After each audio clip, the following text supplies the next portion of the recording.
130 மாணவர்கள் பயனடையக்கூடிய அளவுக்கு புதிய விடுதிகளை தொடங்கியிருக்கிறோம்.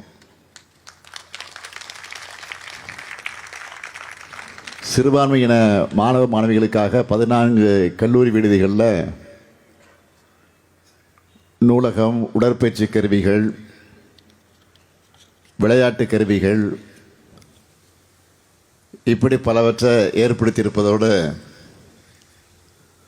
அந்த மாணவர்களுடைய தனித்திறன் மற்றும் ஆங்கில பேச்சாற்றலை உயர்த்தணும் என்கிற அந்த பயிற்சியை நிறைய செஞ்சுக்கிட்டு இருக்கிறோம். மாணவ மாணவியருடைய விடுதிகளில் தங்கி படிக்க அவங்களுடைய பெற்றோர்களுக்கான ஆண்டு வருமான உச்ச வரம்பையும் பல்வகை செலவின தொகையும் உயர்த்தி இருக்கிறோம்.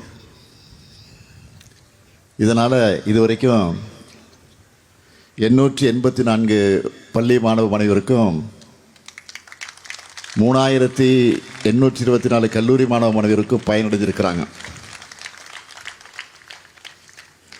கிராமப்புற மாணவிகள் இடைநிற்றல் இல்லாமல் கல்வி கற்கணும், அதற்காக 1,03,000 மாணவிகளுக்கு 6,57,00,000 ரூபாய் ஊக்கத்தொகை. வெளிநாடுகளில் உயர்கல்வி பயில சிறப்பான திட்டம். 1ஆம் வகுப்பு முதல் 8ஆம் வகுப்பு வரை படிக்கிற 90,723 மாணவிகளுக்கு 1000 ரூபாய் கல்வி உதவித்தொகை. சிறுபான்மையினால் நடத்தப்படக்கூடிய 456 கல்வி நிறுவனங்களுக்கு நிரந்தர அந்தஸ்து சான்றிதழ்களை வழங்கியிருக்கிறோம்.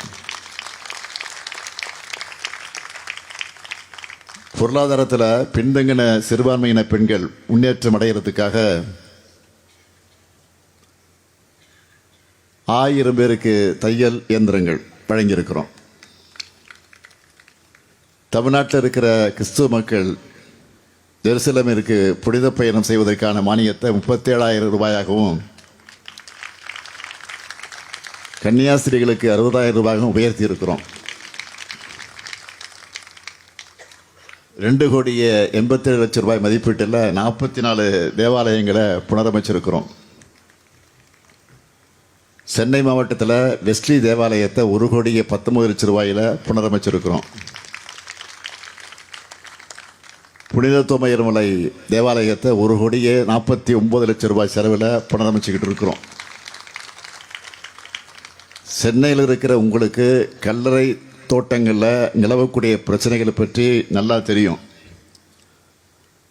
அதனால தான் நம்ம அரசில் கிறிஸ்தவர்களுக்கான அடக்கஸ்தலங்கள் அமைக்க புதிய நிலம் கையகப்படுத்தப்படும்.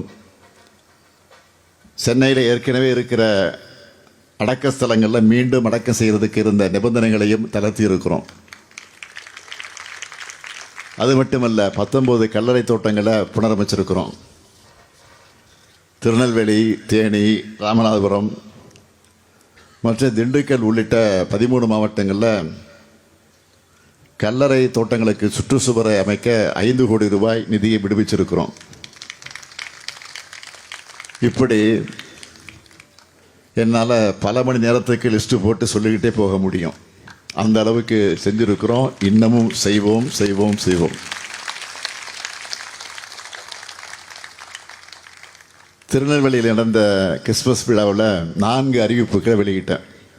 அப்போ சொன்னேன், இனிகோ கேட்டால் இல்லைன்னு சொல்ல முடியுமான்னு. அதனால் இந்த விழா மேடையிலே சிரித்துக்கொண்டே ஒரு கோரிக்கை கொடுத்துருக்கிறார். எங்கே போனாலும் கோரிக்கை வைக்கிறதா ஒரு வேலை. அதுக்கான அறிவிப்பை இப்போதே வெளியிட நான் விரும்புகிறேன். இப்போ மேடையில் ஒரு கோரிக்கை கொடுத்தார். அதாவது 2019 முதல் 2024 வரை செயல்பட்டு கொண்டிருக்கக்கூடிய தமிழ்நாடு ஒருங்கிணைந்த வளர்ச்சி மற்றும் கட்டிட விதிமுறைகள் 2019 படி உள்ள மதச்சார்பான கட்டிடங்களுக்கு மாவட்ட ஆட்சியருடைய NOCயை வலியுறுத்தாமல் திட்ட அனுமதி வழங்கப்படும்.